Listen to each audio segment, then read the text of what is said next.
Welcome to the Transform My Dance Studio podcast, the only podcast for dance studio owners, where each week we bring you business growth strategies to help you increase your profits, impact the lives of more students, while ensuring you get back some time to have a little life outside of the studio. It's time for you to become the go-to studio in your area. Now, here's your host, founder of the Dance Studio Owners Association, Clint Salter. Hey there, dance studio owners. It's Clint Salter here. Welcome to the Transform My Dance Studio podcast. And I'm thrilled that you're joining us for today's episode. We don't have one guest today. We have two guests, and they're a married couple that run their dance studio together. They are the owners of Dance Sensations in Sydney. They also, a couple of years ago, created a killer app called Azagi, which we're going to talk about for studio owners. I work very closely with our guests, Nathan and Amanda Barr, inside of the Inner Circle, and they have so much to share. Super pumped to have them. They are in Thailand at the moment, living a hard life. Hey guys, how are you? Good. Hey, Clint, how are you? Awesome. Look, really great to have you on the show. I want to jump straight in. Tell us a little bit about how you guys got started. We don't need to hear the dating story, but how did you guys get started in running a dance studio? I was about 16 when we opened the studio, which is so young looking back on it. Mm-hmm. We started with the one studio, and I had about 100 kids in the first year. And now it was 17 years we've had the studio. And so Nathan and I obviously run it together now, as you said. And, to start with, it was obviously just small and it was me, but now we have heaps of staff. We have 2 locations, which we've only opened maybe 3 years ago. Yeah. Last year we had just under the 750 mark of students between the two, and then I'm hoping for a bit more this year. So bit of a big business these days. Yeah, it certainly is. Now, I mentioned that you're in Thailand at the moment. So the first thing I want to ask is, how do you run a dance studio? And I know you guys are in holidays at the moment, but how do you go away for a month? Like, how does that work? What did you have to think about beforehand to kind of make sure that everything was going to keep moving while you were away? Yeah, I mean, absolutely. I know you're going to like the answer to this, Clint, because systems, obviously. I love you guys. You say the right things. I know, right? But it's absolutely imperative. It's imperative when you're there checking up on it day to day.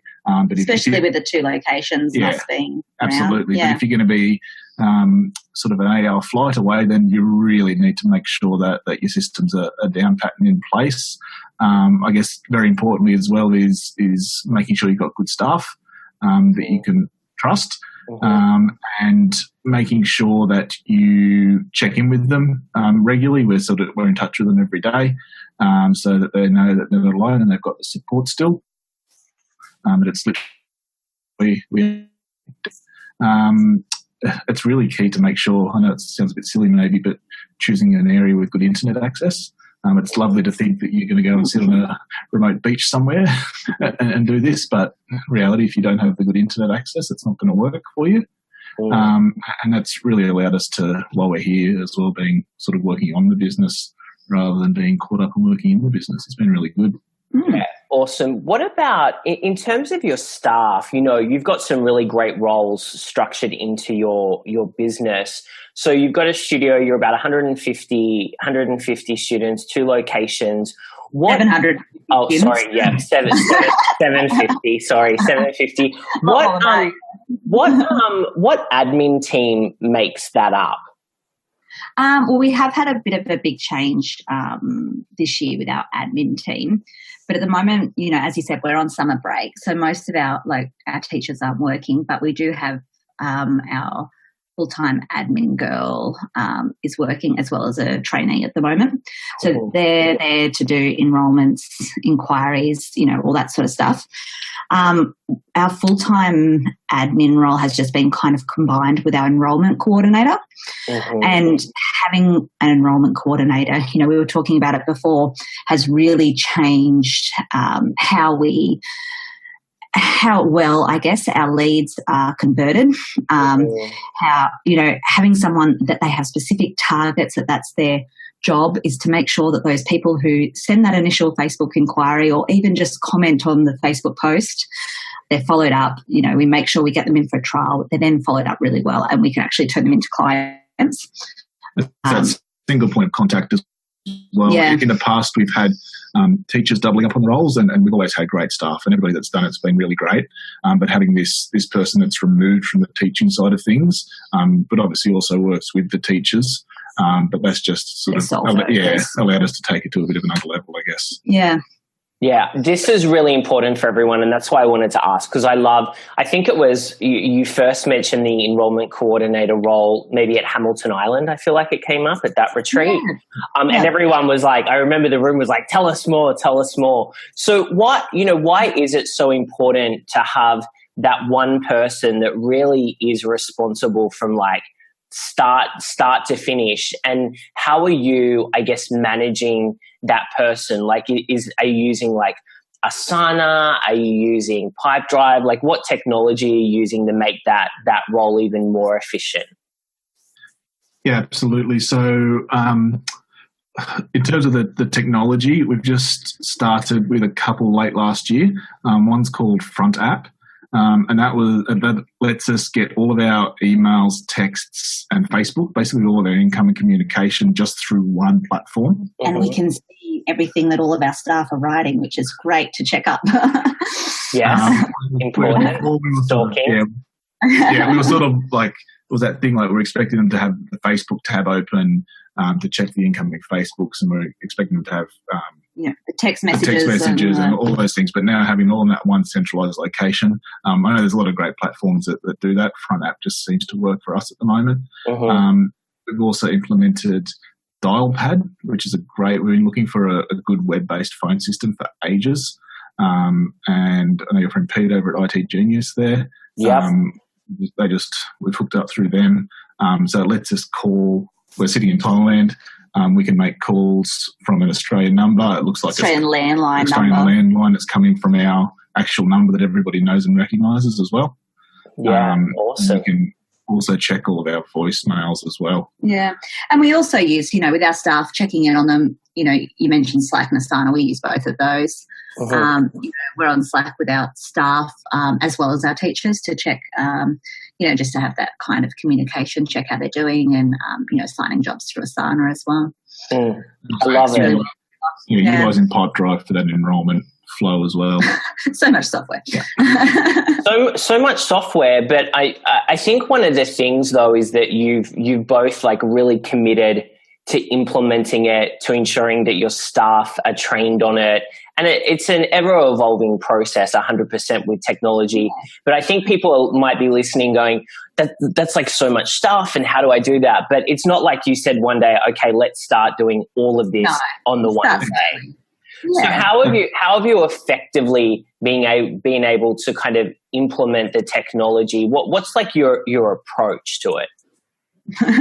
One at a time, I guess. One new system at a time, so that you don't overwhelm your staff. Nathan and I are both quite techie people, and try to realise that not all of our staff, we just presume that everybody else is the same as us, and a lot of people aren't. Not everyone has their Google Home doing everything for them. That's exactly. And so, just trying to do it slowly and not overwhelm the staff. And we also try not to, we don't have all of our staff on every system because that's overwhelming. The teachers just use Slack, and that's enough for them, as well as a Facebook group. Our admin staff obviously use more software systems, but I guess, making sure that they're trained properly in it both, and that we all sit down and do some training together, through the online videos and stuff like that as well. I think it's really important to always investigate yourself pretty thoroughly before, and I always like to try and think pretty, making sure how it fits in with the rest of our systems before we sort of throw it in there with them. Yeah.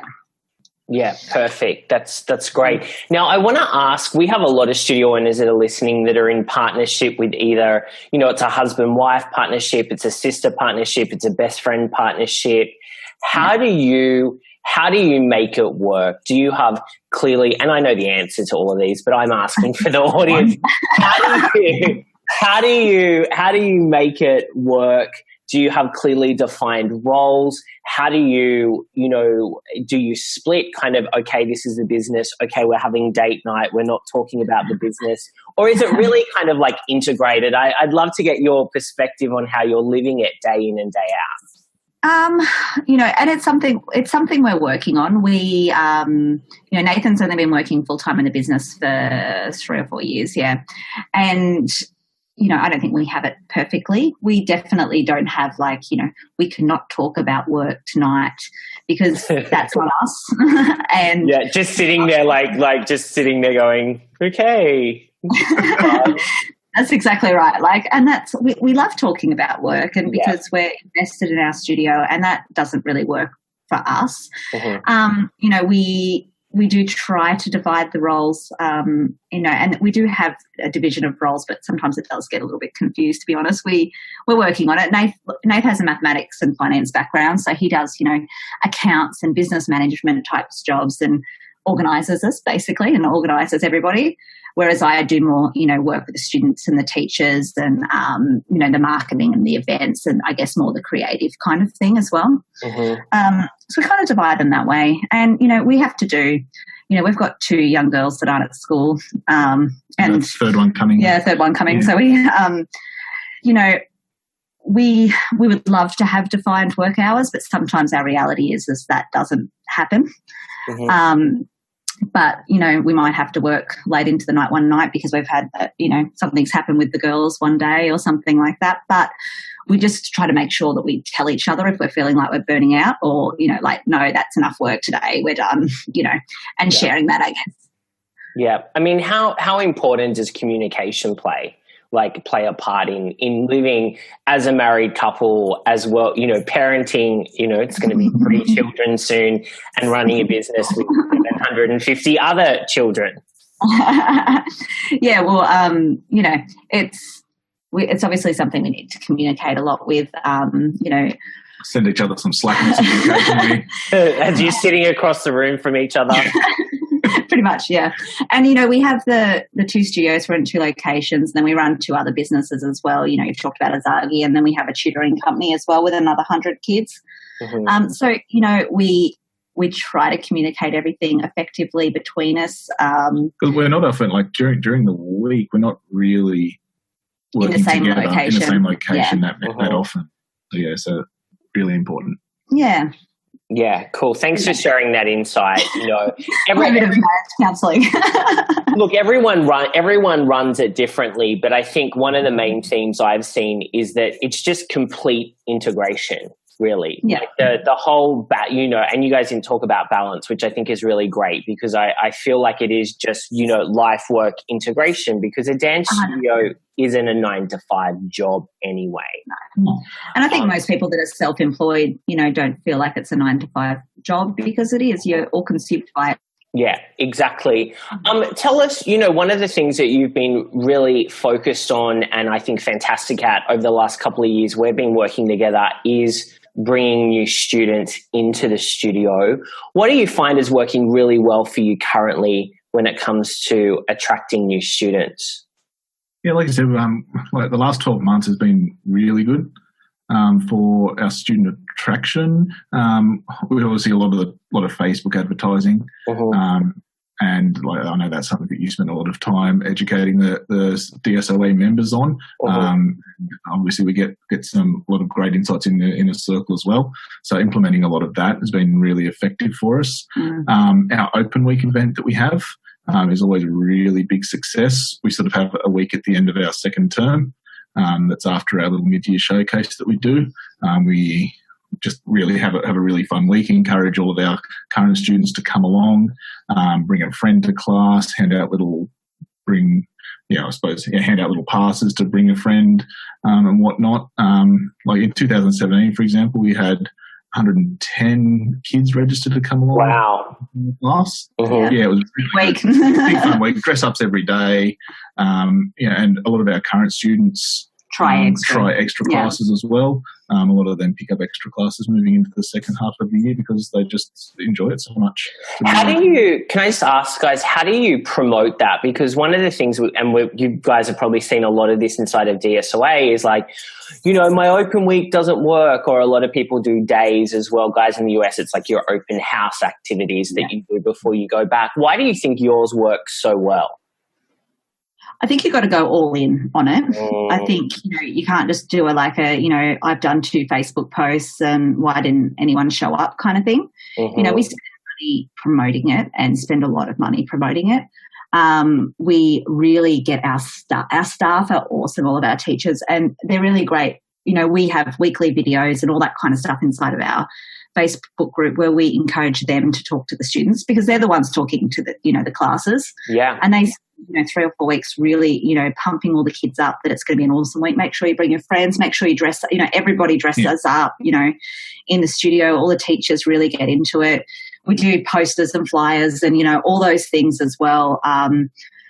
So I guess that's the thing. You've got to do it properly. You've got to commit to it rather than just sort of doing a half-hearted, effort at it. And it's got to be like Amanda said, we start 4 weeks before the actual open week itself. Promoting it, yeah. And obviously we start the planning before that. Yeah, start the planning, yes, 6 to 8 weeks prior.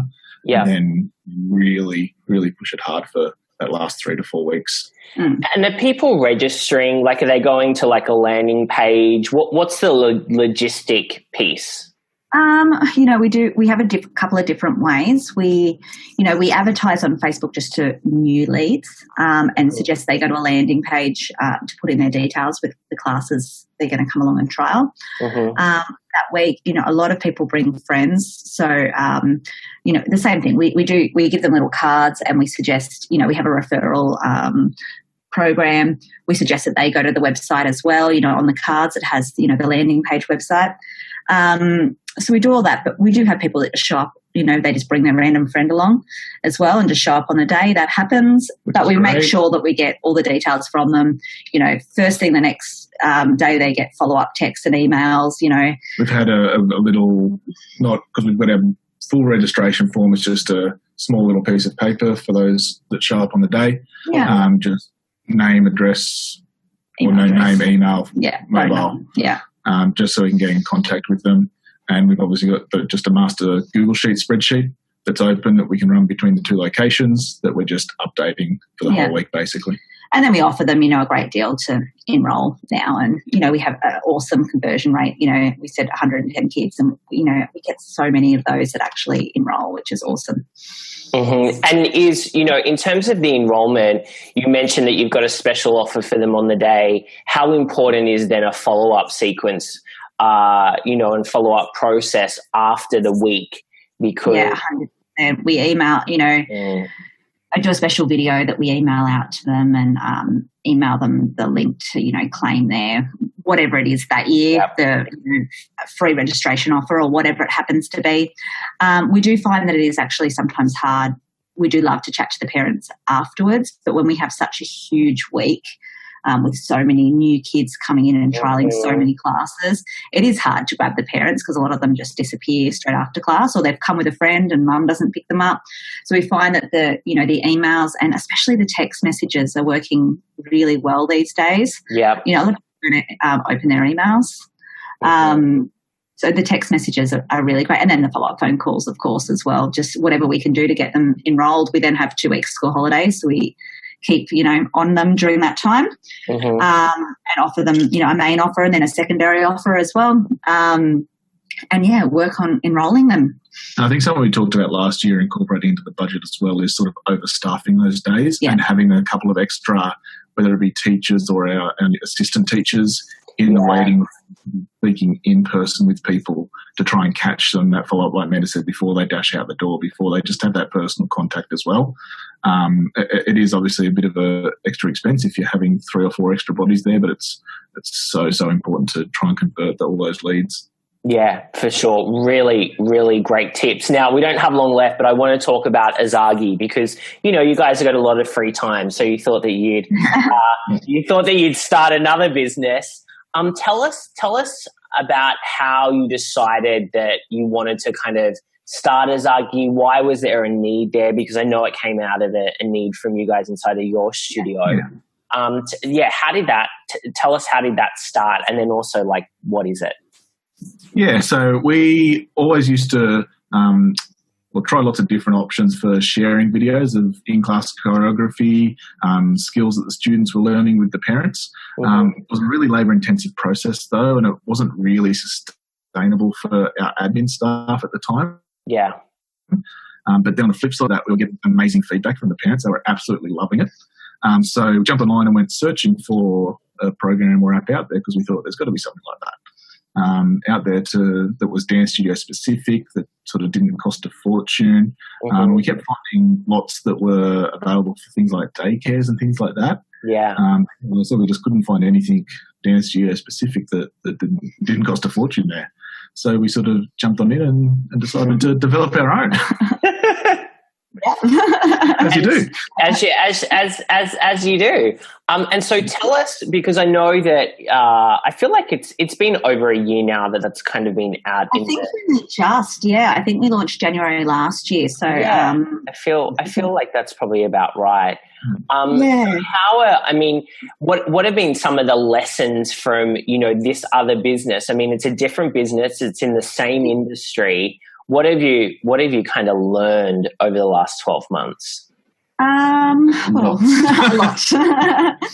And put a lot of money into it and time and all those things that, everyone talks about. You sort of never realise the commitment you're getting into and learning new systems and new things to do. But, it's been great. We've, we're slowly getting it up and running and it's working well, and the feedback we're having from studios that are using it is awesome. So, it's just one of those things you've got to jump on in and have a go at. Yeah, and even though we're working, our clients are in the industry that we're so used to. Yeah. In terms of the program and the app's development itself is a completely separate industry that's new to us. So massive learning curve there for us, but I really enjoy getting my hands dirty in learning all of those things. So we're constantly growing, constantly learning with that as well. Yeah. And I'm always trying to make improvements and keep it going. I love that. It's a great lesson on like jumping in and figuring stuff out. And both of you do that. That's why I love working with you, because you'll take anything and be like, okay, let's figure this out. Let's do it. And it is. I mean, we've got a lot of DSOA members who are using it. Who are absolutely loving it, because it plays a really important piece on retention, transparency, building community, and it's so easy, right? Like, this is the thing, is we talk about convenience is king, and you mentioned like the hard work it was originally when you're like, how do we share videos? How does this work? And now you've got it all in an app, super easy. Yeah. And that's what, was really important to us, is it's something that, the teachers can do so quickly and easy without, having to do it at home, but they could do it between classes. All it is, the classes are already uploaded in there. They just have to click, send to ballet grade 2, and it will automatically go just to the parents of the ballet grade 2 class. The feedback we've been getting from the DSOA members that are using it, as well as lots of other studios around, is that it really does improve that customer experience.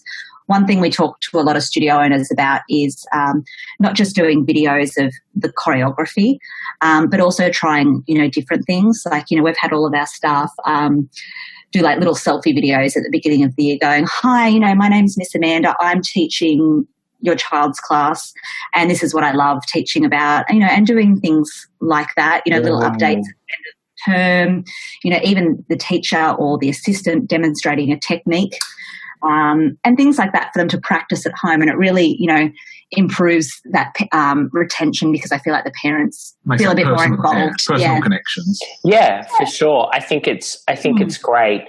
Well, look, I could talk to you guys for ages, but I'm just about to jump off for a Facebook Live, so I've got to go. But guys, tell us, where can we find out, for those that want to look up your studio, what's the URL for your studio?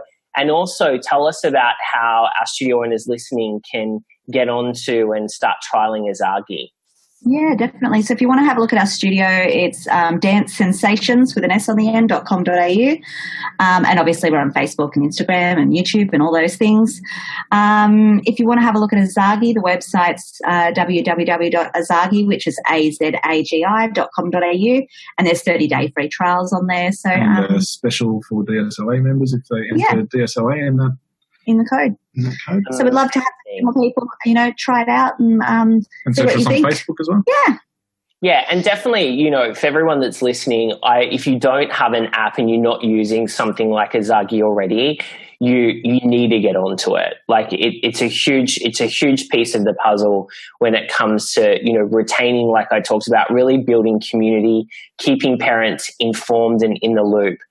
So test it out for sure.